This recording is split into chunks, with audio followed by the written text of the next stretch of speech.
Esta entrevista pertenece a la serie especial COVID-19 que estoy grabando con distintos expertos de la salud.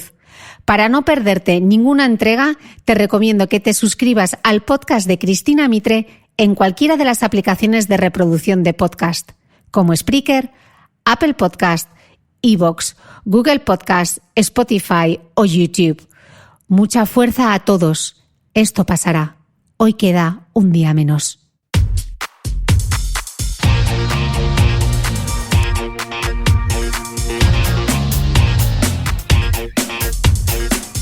Hola, soy Cristina Mitre, periodista y autora del blog de Beauty Mail.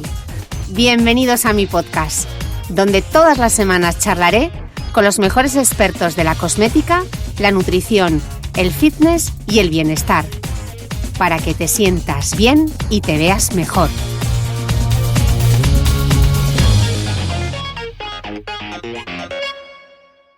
Bienvenidos todos a esta nueva entrega del especial COVID-19 que estoy grabando en el podcast. Hoy estoy haciendo una conexión directa Dubái-Londres con Blanca González. Ella es doctora en biología molecular y divulgadora científica a los mandos de su blog Dice la Ciencia y a quien también podéis seguir en Instagram. Así que no dudéis en hacer follow a partir de hoy porque Blanca tiene muchísimas cosas que contarnos. Blanca, bienvenida al podcast. Me hubiese gustado que hubiese sido cara a cara, pero chica, por internet.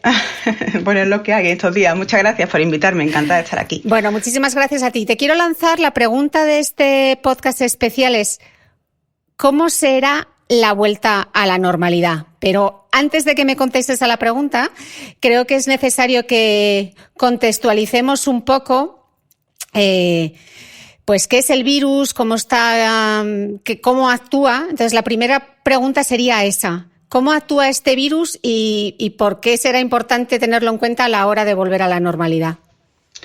Bueno, este virus es un agente infeccioso, ¿vale? Los virus son organismos muy sencillos que necesitan una célula para replicarse y para multiplicarse.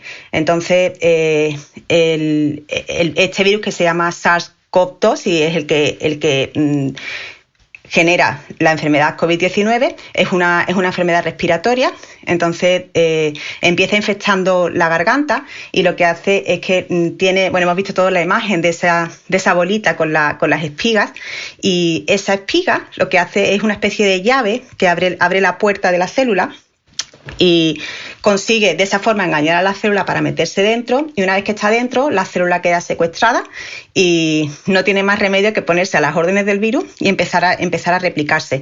La célula se convierte en una máquina de multiplicar virus hasta el punto de que en el proceso se generan miles de virus y la célula llega a explotar. Entonces una vez que los virus salen empiezan a infectar a las células de alrededor y empiezan a generar un daño.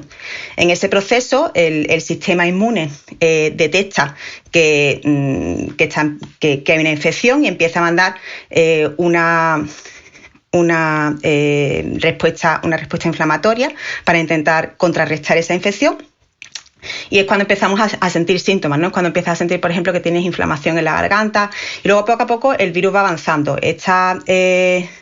Hay mucha gente que se queda al principio, incluso que llega a no desarrollar síntomas, que es una de las características de este virus, pero pues, la infección puede seguir avanzando, va bajando en el tracto respiratorio y llega a los pulmones. Entonces, una de las cosas que hace este virus es que ataca a los alvéolos pulmonares. Los alvéolos pulmonares es la estructura básica del pulmón en el que se produce el intercambio gaseoso, es lo que nos permite respirar. Y cuando los alvéolos pulmonares se dañan, la respiración obviamente se afecta, ¿no? Si se extiende mucho la infección, entonces vas creando... Hay un problema entre lo que es el daño que va creando el virus y la respuesta inmunitaria que puede causar daños colaterales. Y bueno, si se te va de las manos, termina siendo una respuesta inflamatoria grande que como hemos visto, en muchos casos llega a la muerte, de hecho. A causar la muerte. Cada vez hemos ido sabiendo más cosas de este virus y me gustaría, Blanca, que fuésemos paso a paso qué hemos ido conociendo. Por ejemplo, desde la transmisión, ¿no? Sí, bueno, sabemos muchísimo de este virus la verdad, para el poco tiempo que hace que lo conocemos. O sea, si uno se quiere levantar por la mañana y acostarse leyendo artículos del virus, lo puede hacer. Con respecto a las características epidemiológicas, la transmisión, creemos que es un virus contagioso, pero no súper contagioso. El parámetro que mejor mide lo que es la capacidad de transmisión de un virus es lo que se conoce como el número básico de reproducción, que se suele llamar R0. Esto es importante conocerlo porque lo que te dice es por cada caso que se produce, cuál es el número medio de personas que van a estar infectadas.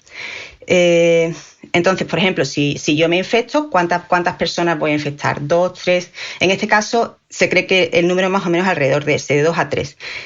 Este número se mide si no hay ninguna medida de contención, digamos, ¿vale? Esto sería lo que el virus hace de forma natural. Y es importante porque si el número es mayor que 1, si cada persona infecta de media a más de una persona, la enfermedad va para arriba, esa curva famosa que estamos viendo todos. En el momento en que tú consigas bajar ese R0 a un número menor que 1, cuando de media cada persona infecte a menos de una persona, conforme las personas se vayan recuperando, la infección va bajando. Uh-huh. Entonces, es importante entender que es un número que es fluido, no es un número absoluto, eso no está en las instrucciones del virus. Entonces, podemos modificarlo. De ahí las medidas de contención, porque eso consigue que cambiemos el curso de la epidemia. Se sabe, por ejemplo, que es diferente en función de la población que miremos. Los niños, por ejemplo, tienen un R0 normalmente. A ver, en el caso de esta enfermedad, concretamente, de hecho, no tenemos muchos datos, porque no hay muchos datos en niños, gracias a Dios. Pero sí que sabemos que en otros virus que son parecidos, que se transmiten de la misma forma, como la gripe, el R0 en niños suele ser bastante alto. Y eso es porque, bueno, solo tienes que ver cómo juegan los niños. O sea, los niños se infectan los unos a los otros, no respetan las normas básicas de higiene y luego van al colegio y se van a casa con los virus puestos. Y esa es la razón, entonces, por una de las primeras medidas que se toman. Por ejemplo, aquí en Dubái lo primero que se hizo fue cerrar colegios y universidades, ¿no? Eso es porque sabemos que en caso de gripe eso funciona bastante bien y presuponemos, porque esta es la información que tenemos, que lo que funciona en gripe debería funcionar en este virus porque se transmite de forma parecida y las medidas de contención, las medidas de salud pública deberían funcionar igual. De todas formas, el cerrar colegios es una medida que tiene un coste social y económico muy alto. Entonces, yo creo que se puso en la mesa desde el principio, pero yo creo que estamos pendientes de continuo de ver los datos que tenemos para ver si realmente es necesario, aunque en un principio parece una medida lógica.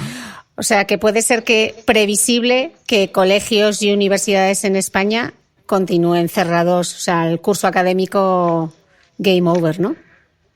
A ver, las universidades, de hecho ya, sí. Por lo menos en Andalucía, han dicho que no vuelven a abrir. Sí, y los colegios...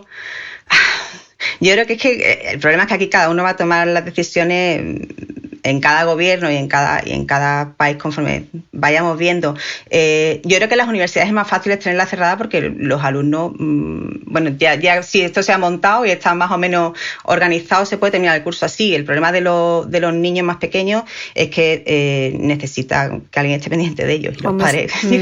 Aquí, sí. De hecho, en Dubái ya han dicho que es homeschooling, que se estudia desde casa y que se retomará el curso ya a finales de agosto, principios de septiembre. Blanca, otra de las cosas que hemos sabido sobre el virus es su viabilidad en superficies, ¿no? Explícanoslo un poco, recuérdanoslo. A ver, los virus, esto tampoco es una característica especial de este virus, esto es una cosa que ahora mismo estamos mirando todos mucho a este virus, pero los virus en general tienen una cierta viabilidad fuera del hospedador. No muy alta, porque necesitan ese hospedador para reproducirse y cuando están fuera llega un momento en que empiezan a degradarse, pero sí que durante un tiempo permanecen fuera del hospedador. Entonces, sabemos que este virus más o menos varía entre varias horas a varios días en función de la superficie que estamos mirando. Como decía antes del R0, yo creo que es importante que entendamos que esto no está tampoco ahí en el manual de instrucciones del virus, sino que va a depender depende un poco de las condiciones donde está el virus, de la temperatura, de la humedad y este tipo de cosas. Es por eso que yo creo que tenemos que entender que la posibilidad de contagio a través de superficies es real, por eso esta información es importante ahora mismo, pero que la probabilidad baja. Sabemos que este virus se transmite fundamentalmente por contacto de persona a persona, y eso no se nos puede olvidar, ¿no? Yo creo que es importante especialmente saberlo para superficies, pues por ejemplo cuando uno se monta en el metro. O en hospitales, esta información es muy interesante. Hasta dónde nos volvamos locos, pues ya es cosa de cada uno. Los ascensores también, ¿no? Las manillas, cuando abrimos una puerta, o sea, todo eso claro, al final. Para las superficies que se tocan mucho. Claro. Vale, o sea que estamos viendo que una de las principales vías de transmisión es el contacto social, con lo cual esto va a determinar mucho la respuesta a la pregunta que te lanzaba al comenzar el podcast. Se ha hablado mucho también, Blanca, de la transmisión asintomática, y esto parece que ha sido pieza fundamental en que el virus se haya diseminado por el mundo de manera tan rápida, ¿no? ¿Qué es esto? ¿Qué significa? ¿Cuál es la diferencia porque tú hablabas en tu Instagram de la diferencia entre el comienzo clínico de un caso versus el comienzo clínico de la enfermedad? ¿Esto qué es?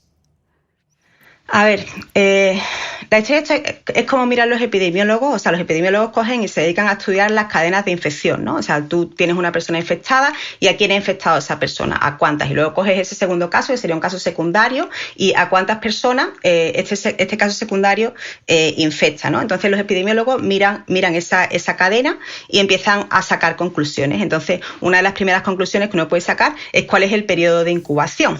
En este virus sabemos que el periodo de incubación, bueno, es muy variable, ¿vale? Pero ronda quizás los 5 o 6 días, ¿vale?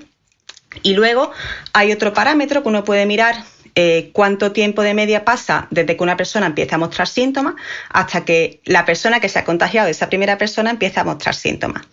Entonces, a lo mejor quizás no es muy intuitivo así de primeras, pero uno se da cuenta que si el periodo de incubación es más largo que ese tiempo que pasa entre que las personas empiezan a mostrar síntomas, significa que hay un parámetro ahí que te falta y que te está trayendo para abajo, digamos, la velocidad a la que se está transmitiendo esa epidemia. Y en este caso sabemos que ese tiempo entre que un caso muestra síntomas hasta que lo muestra el siguiente es de alrededor de 4 días. Eso significa que es una epidemia que es medianamente explosiva, o sea, que se transmite de forma rápida y significa que está habiendo transmisión asintomática. Entonces, eso puede tener 2 posibles explicaciones. La primera es que hay bastantes casos que se desarrollan sin ningún tipo de síntomas, no sabemos si esos son contagiosos o no. Y la segunda es que antes de que una persona empiece a mostrar síntomas, ya esté siendo contagioso. O posiblemente, lo que muy probablemente sea el caso, una combinación de los dos. La Organización Mundial de la Salud nos ha dicho creo que hace un par de días, que deberíamos considerar que las personas son contagiosas desde 1 a 3 días antes de empezar a mostrar síntomas. Lo que no sabemos es cuánto contribuye esa transmisión asintomática a la distribución de la enfermedad, a la diseminación. Los números varían de momento mucho en la literatura científica, y hasta que no tengamos datos más claros de cuánta gente hay contagiada, es muy difícil que lo sepamos. O sea que aquí van a tener un papel fundamental todo el tema de los test, en los que me gustaría que hablásemos un poquito más adelante, que también van a ser pieza clave para poder responder a la pregunta del podcast. ¿Se transmite por el aire, Blanca, o no? ¿Se transmite por el aire? No. O sea, a día de hoy, la Organización Mundial de la Salud dice que en función de los datos que tenemos, puede que haya algo de transmisión, digamos, oportunista, pero que no se transmite por el aire. O sea, la forma fundamental de transmisión del virus es a través de las gotículas, al toser, al hablar, en fin, de persona a persona, pero no por el aire. Ok. De hecho, este COVID-19, que todos ya nos hemos aprendido el nombre, no es un coronavirus, que siempre digo corona, se me va porque estoy pensando en los pinchos. No es un coronavirus nuevo. De hecho, este es como el tercer brote que existe en el mundo, ¿no? Tiene un primo que se llama el SARS, que es el síndrome respiratorio agudo, que que se dio en China en 2003. ¿Qué diferencias hay entre ese SARS de 2003 y este nuevo coronavirus? Sí, a ver, son dos virus muy parecidos. De hecho, el nombre del virus se lo ha puesto básicamente como diciendo, esta es la segunda versión de lo que ya pasó. La principal diferencia entre el SARS y el COVID-19 es que el SARS es un virus más grave. Y quizás es menos contagioso. Y eso que podría parecer buenas noticias, pues como estamos viendo no son del todo buenas noticias. El SARS tuvo una mortalidad, digo tuvo porque se controló muy bien, de aproximadamente el 10%. Y bueno, aunque de igual forma no sabemos cuál es la mortalidad de este virus, claramente es bastante más baja. El problema es que cuando tú tienes un virus que es muy grave, lo mismo que hablábamos con los asintomáticos, cuando tienes un virus que es muy grave, la gente que está enferma pues no anda por la calle esparciendo virus, ¿no? Entonces es más fácil de controlar. El SARS se controló muy bien, simplemente cada vez que aparecía un caso, tú coges el caso y haces una búsqueda de todos los contactos que podrían estar infectados y los aíslas a todos. Entonces, de esa forma se aislaron todos los casos y la enfermedad, de hecho, desapareció. En este caso, como es una enfermedad que es menos grave, pues es mucho más fácil, es mucho más difícil de controlar. Claro. Estábamos viendo antes cómo afectaba este COVID-19 a los pulmones, pero al parecer también afecta a lo que es todo el tracto respiratorio e incluso tiene implicaciones neurológicas. ¿Esto es algo más que sabemos del virus? A ver, lo que sabemos, como decíamos antes, hay otros coronavirus, ¿vale? Hay 4, de hecho, que infectan de forma habitual a la especie humana y que son bastante leves. Esos son los que afectan al tracto respiratorio superior, lo que es garganta, lo que es nariz. Esos virus, por lo general, son menos graves, pero son más contagiosos porque obviamente está como más cerca de la salida, ¿no? Uno va dispersando virus más fácilmente. Y luego están los que infectan a la parte inferior del tracto respiratorio, que incluye a los pulmones, que tiene más gravedad porque obviamente está afectando a un órgano vital. Este virus, desgraciadamente, parece que hace las dos cosas bien. O sea, se replica bien en la parte superior del tracto respiratorio, por lo cual se contagia fácilmente y parece que también puede afectar a los pulmones, ¿no? El problema, bueno, una vez que te afecta la respiración y que hay una respuesta inflamatoria alta, ya empiezas a afectar a todo el cuerpo, ¿no? Que es lo que termina en ese cuadro que es grave. Con respecto a que haya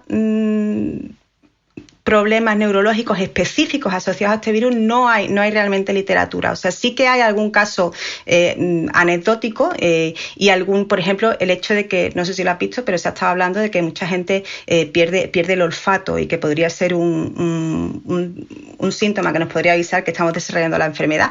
Y eso de hecho es un síntoma neurológico. Pero de momento no se sabe. O sea, estamos aprendiendo conforme vamos avanzando. ¿Por qué este COVID-19 ha sido tan habilidoso a la hora de propagarse, si se compara, por ejemplo, con el SARS? ¿Cómo lo ha hecho de bien? Hombre, lo ha hecho muy bien. Yo creo que estamos todos de acuerdo que lo ha hecho muy bien.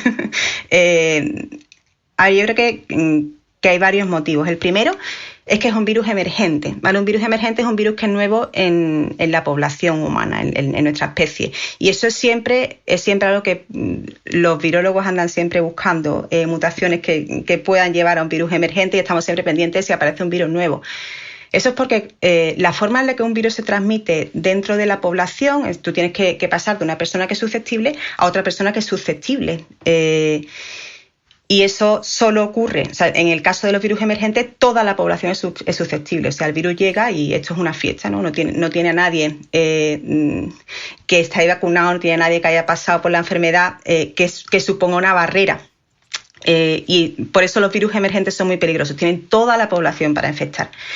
Luego comentábamos antes, cuando hablábamos del SARS, que es un virus que es generalmente leve, y eso hace que que la gente que está mala pues vaya dispersando virus y se extienda con facilidad. Y luego hay otra cosa que quizás es un poco más específica de esta enfermedad, y es que tiene un curso bastante largo. Desde el periodo de incubación es largo, la gente está enferma durante bastante tiempo y eso va aumentando las probabilidades de que vayamos contagiando a los demás. De todas formas, no es un virus súper contagioso. O sea, por ejemplo, el sarampión tiene un R0, el valor del que hablábamos antes, de 12 a 18. Es muchísimo más contagioso.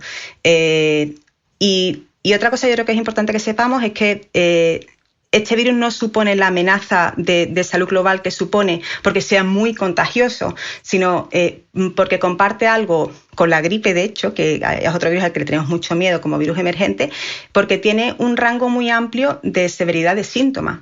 Tienes mucha gente que ni se entera, que pasa el virus y no se ha enterado, y luego tienes un porcentaje más alto, más bajo, de gente que se pone muy mala, ¿sabes? De gente que se muere. Entonces, como tienes a toda la población para infectar, aunque ese porcentaje de gente sea pequeña, se multiplica muy rápido, y eso es un problema importante. Claro, y eso no hay sistema sanitario que sea capaz de resistirlo. O sea, ningún país del mundo es capaz de hacer frente a una emergencia sanitaria como esta, ¿no?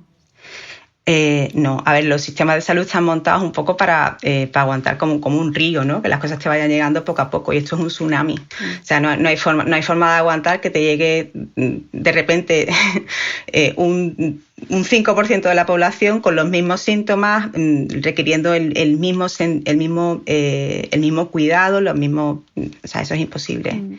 ¿Crees, Blanca, que hemos subestimado a este virus? Hombre, yo creo que sí. Yo creo que lo hemos hecho sobre todo en nuestra parte del mundo, ¿no? En Europa yo creo que lo hemos subestimado. No en todo el mundo. O sea, de hecho, ha habido otros países como Taiwán, Corea del Sur, Hong Kong, donde ya vieron que esto era una amenaza importante, y supongo que en parte es porque ellos ya habían sufrido con el SARS y con el MERS, que son los otros coronavirus, y entonces ya estaba más pendiente. Se puede hacer muchas lecturas del por qué lo hemos subestimado, pero yo creo que nos ha dado una cura de humildad importante. ¿Y tú por qué crees que lo hemos subestimado? A ver, este es parte, yo creo, de un problema más grande, porque la ciencia lleva mucho tiempo diciendo que los coronavirus son un problema, que nos la van a liar, ¿vale? Y yo creo que es porque al final las decisiones de cómo se manejan esas cosas son decisiones políticas, y los ciclos de la política son más cortos, ¿vale? Que estos problemas que son a largo plazo. Lo hemos visto con este virus, y bueno, hay otros muchos problemas globales que necesitamos que los líderes piensen a largo plazo, y que no andemos siempre apagando fuego, en muchos casos literalmente, y pensemos un poco más en prevención. Según el informe del Imperial College, que seguro que tú has estado y lo has leído, dicen que se deberán mantener algunas de las estrategias actuales de contención hasta que haya una vacuna, y que esto puede tardar hasta 18 meses, porque si se relajan esas medidas de prevención, habrá un repunte. Uf. Esa es la pregunta del millón. Esta es la pregunta del millón. ¿Hasta cuándo va a durar esto? ¿Hasta cuándo? A ver, es difícil de prevenir, y hay mucha gente ahora mismo intentándolo. Lo que hay que tener claro es que yo creo que ya hace tiempo que hemos perdido la esperanza de que este virus se vaya como ha llegado. Bueno, hace tiempo, hace semanas, lo que pasa es que hace un siglo, parece que hace un siglo. Hay dos salidas a esta situación. Una es que se infecte un porcentaje muy alto de la población, y entonces ya digamos que no es un virus emergente, empieza a haber barreras a esa transmisión, y se nos puede ir la epidemia, y la otra forma es vacunar. O sea, necesitamos de alguna forma que parte de la población sea inmune al virus, y eso lo vas a hacer de forma artificial o lo vas a hacer de forma natural.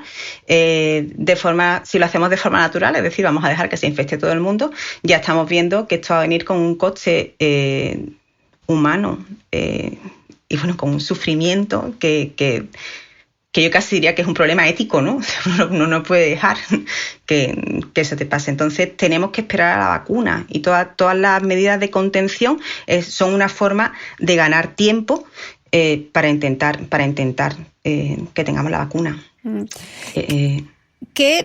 Claro, porque esto no es la primera vez. Estoy recordando ahora la gripe A, ¿no? Creo que se llama la gripe porcina, el H1N1, sí. que también fue una pandemia. Sí. ¿Qué aprendimos de eso? ¿O qué deberíamos haber aprendido? ¿Qué nos dice esa experiencia?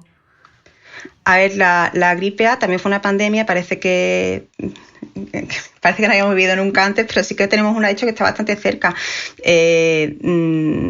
La gripe A no se impusieron medidas de contención tan contundentes como las están utilizando ahora mismo, pero se extendió se calcula que a unos 1.400 millones de personas, o sea que fue una pandemia importante.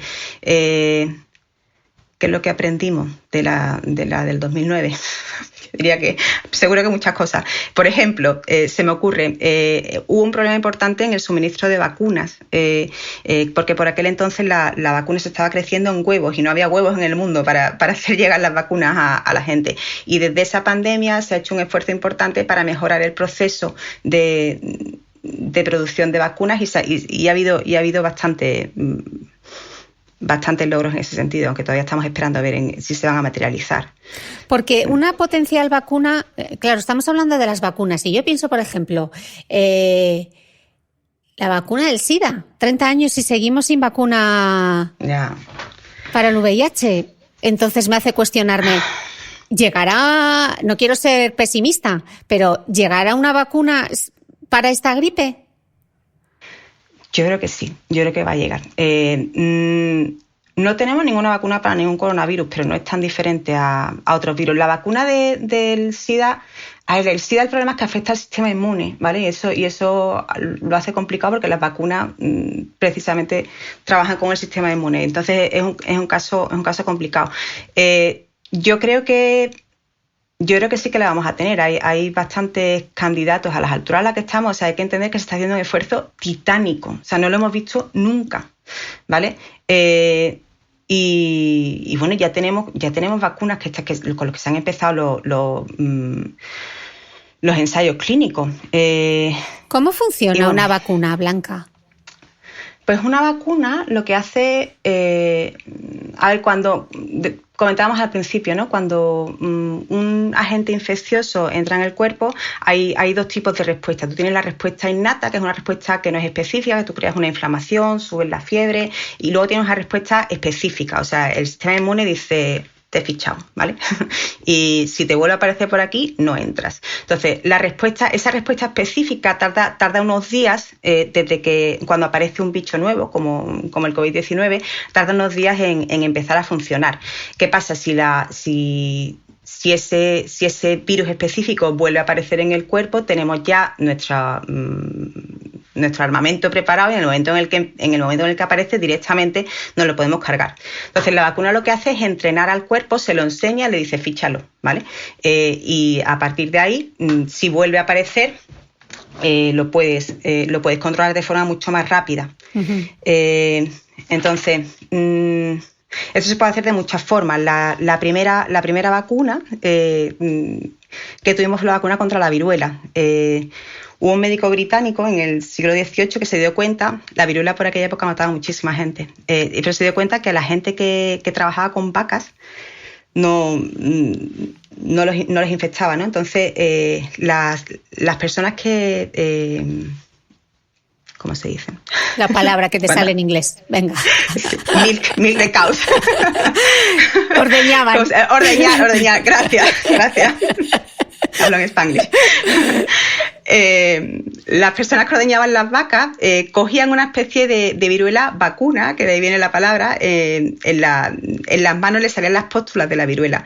Entonces esas personas desarrollaban inmunidad contra la viruela humana. Hubo un médico británico que se dio cuenta de esto y bueno, eran otros días, y cogió la viruela vacuna, se la inyectó al hijo de su jardinero y luego le inyectó la viruela humana, y se dio cuenta que no desarrollaba la enfermedad. Entonces esa fue, digamos, la primera vacuna que hicimos, y a partir de ahí, bueno, pues obviamente hemos mejorado mucho en métodos y en ética. Y se hace de muchas formas. O sea, uno puede coger el virus y y atontarlo, ¿no? Para que no pueda infectarte. Y ahora mismo hay muchos métodos que se están desarrollando. Puedes coger un trozo, pues como esa espiga, ¿no? que hemos visto todos del coronavirus, se la enseñamos al cuerpo y decimos, mira, esta es la pinta que tiene el virus. y si vuelve a aparecer,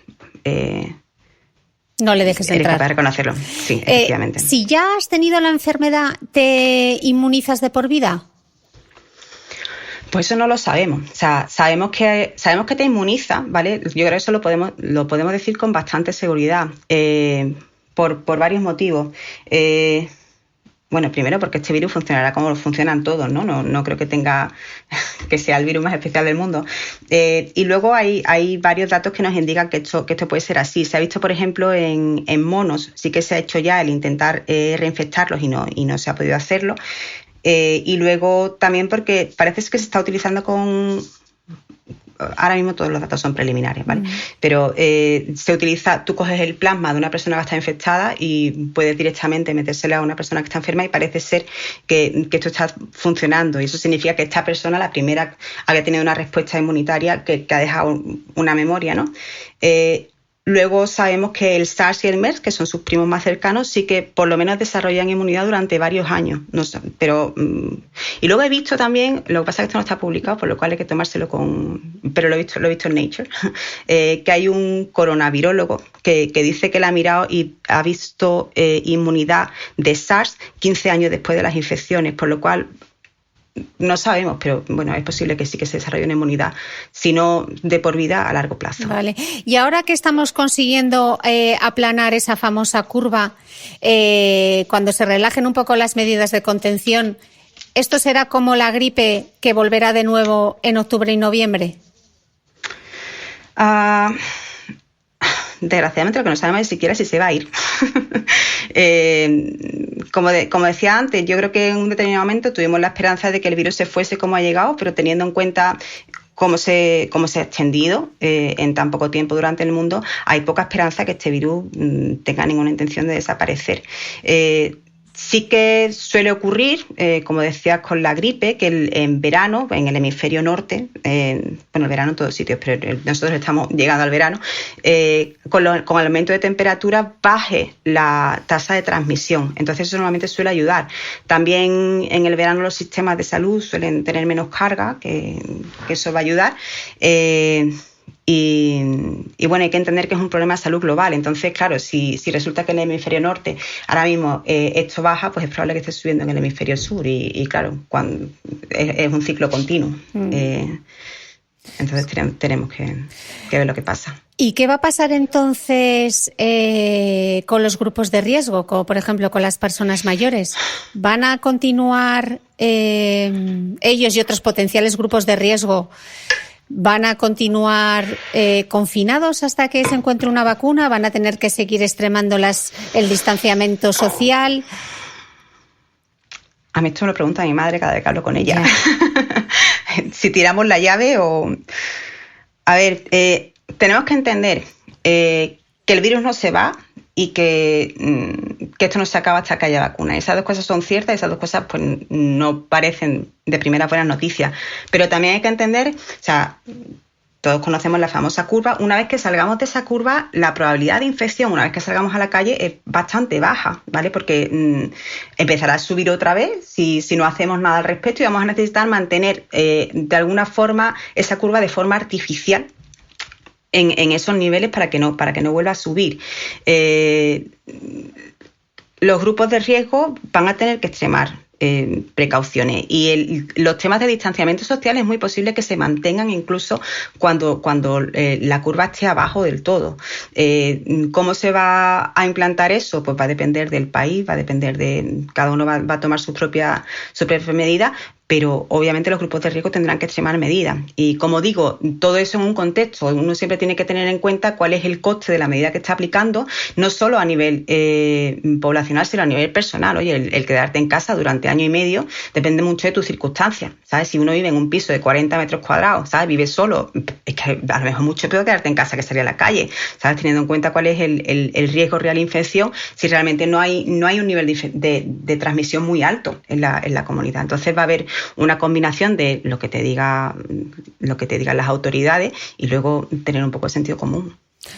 Así que realmente, más allá de la vacuna, creo que todos vamos a tener que hacer un trabajo de responsabilidad individual, ¿no, Blanca?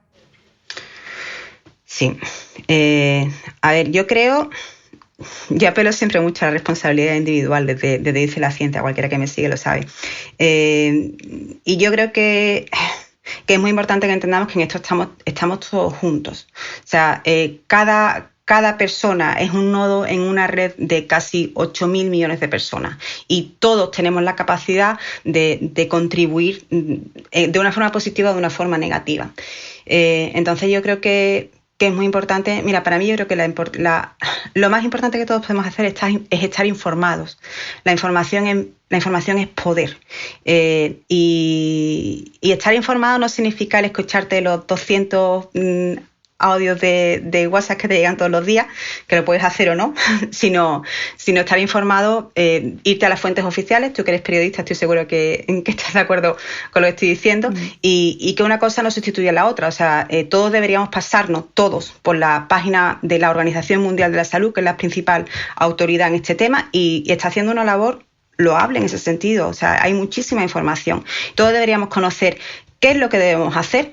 Y también es importante que conozcamos cuáles son las consecuencias de nuestras acciones, ¿vale? Porque es un modificador fantástico de conducta. O sea, saber que si yo no me lavo las manos, ¿vale? No solo es que esté evitando el riesgo para mí, sino para mi vecina de 85 años que puede terminar en la UCI.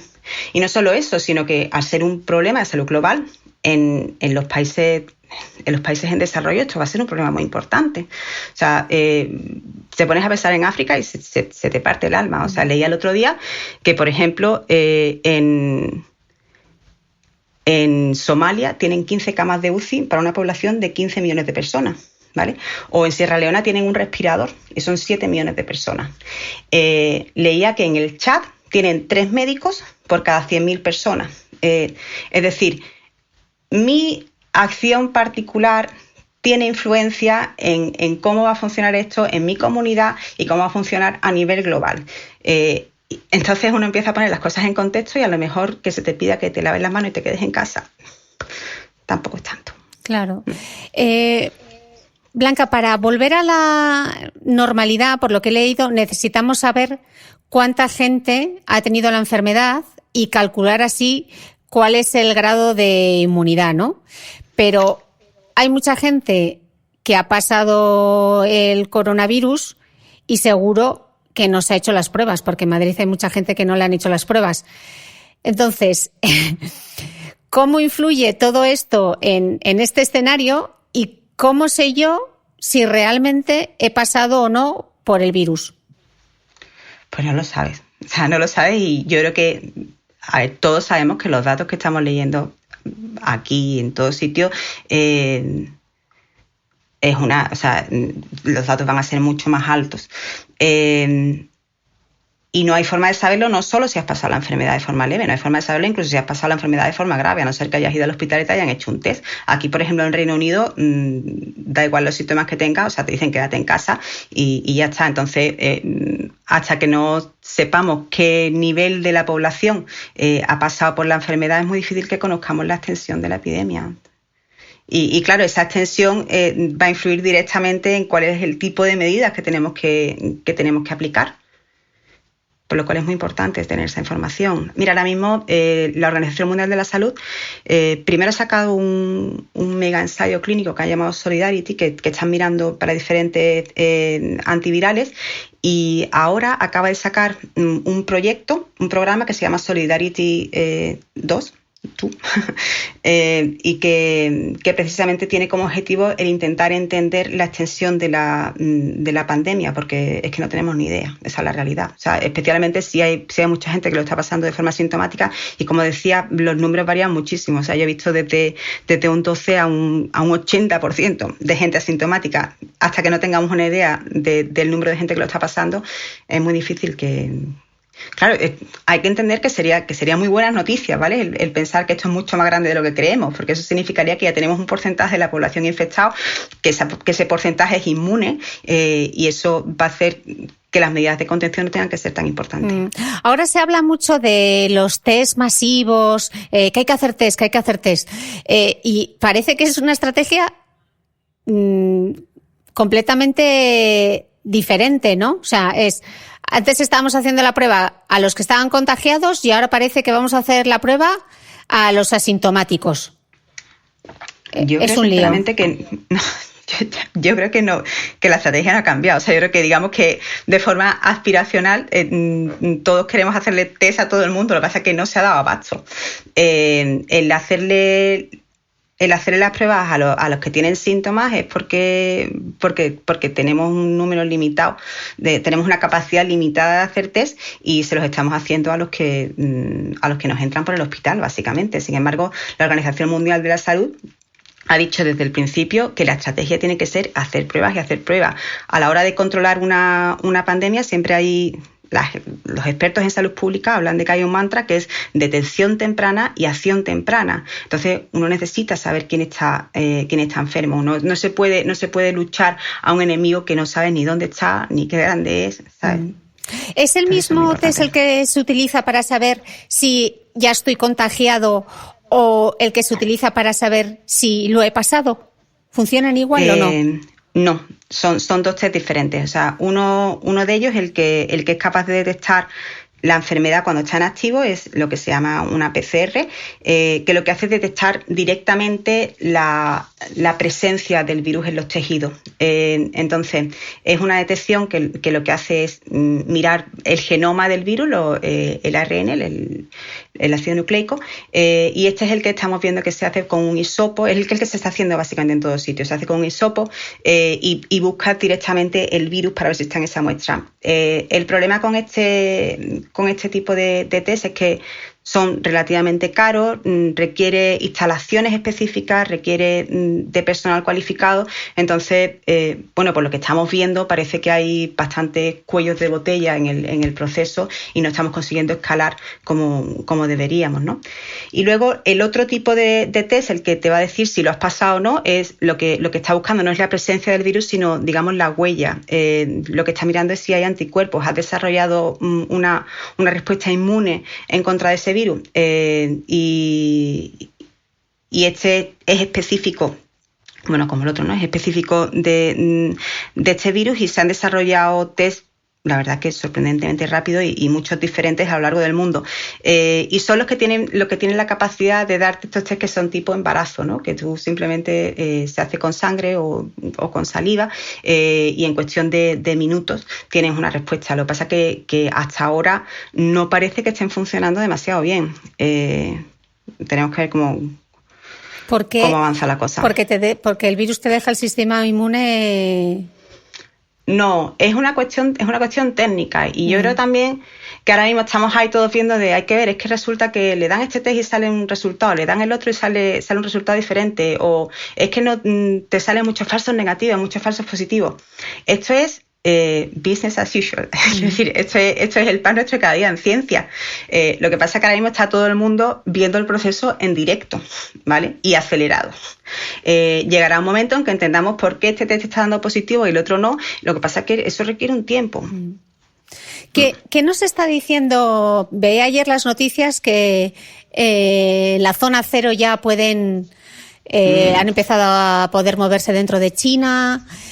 ¿Qué nos dice la experiencia china y la experiencia de Corea del Sur? ¿Qué podemos aprender? Pues mira, son dos buenos ejemplos. Porque las medidas que tenemos para controlar la epidemia son dos. Uno es el confinamiento y el otro es hacer test. Y China ha sido el que ha hecho el confinamiento más estricto y Corea del Sur son los que han hecho más test. Entonces, decíamos que Corea del Sur es uno de los países que mejor se ha preparado, ¿vale? Desde que salió el coronavirus, desde el principio, lo primero que hicieron fue aumentar su capacidad para hacer test, y con eso han conseguido, de hecho, evitar, por lo menos hasta donde yo sé, hasta hoy, porque los datos cambian todos los días, han conseguido evitar la aplicación de medidas mucho más estrictas, ¿no?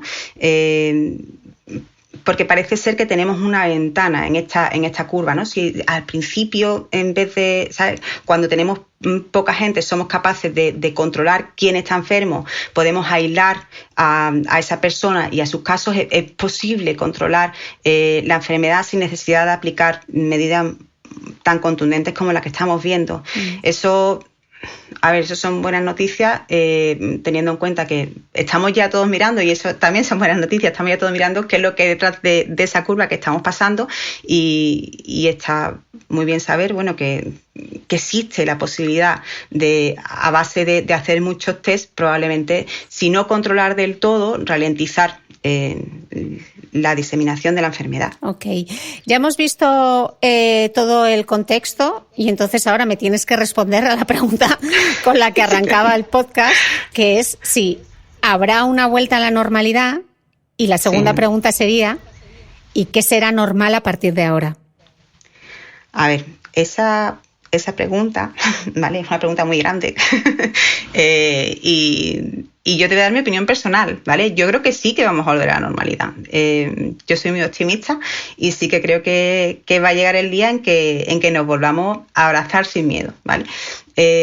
No se va a volver inmediatamente, y creo que es importante que eso la gente lo sepa, porque si tenemos la expectativa que de aquí a 3 semanas vamos a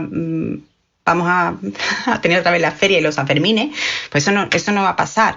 Se va a volver a la normalidad, pero vamos a tener que esperar, o bien, como decíamos, a que el virus lo coja a todo el mundo, o a que haya una vacuna. Y en ese proceso vamos a vivir una normalidad a medias.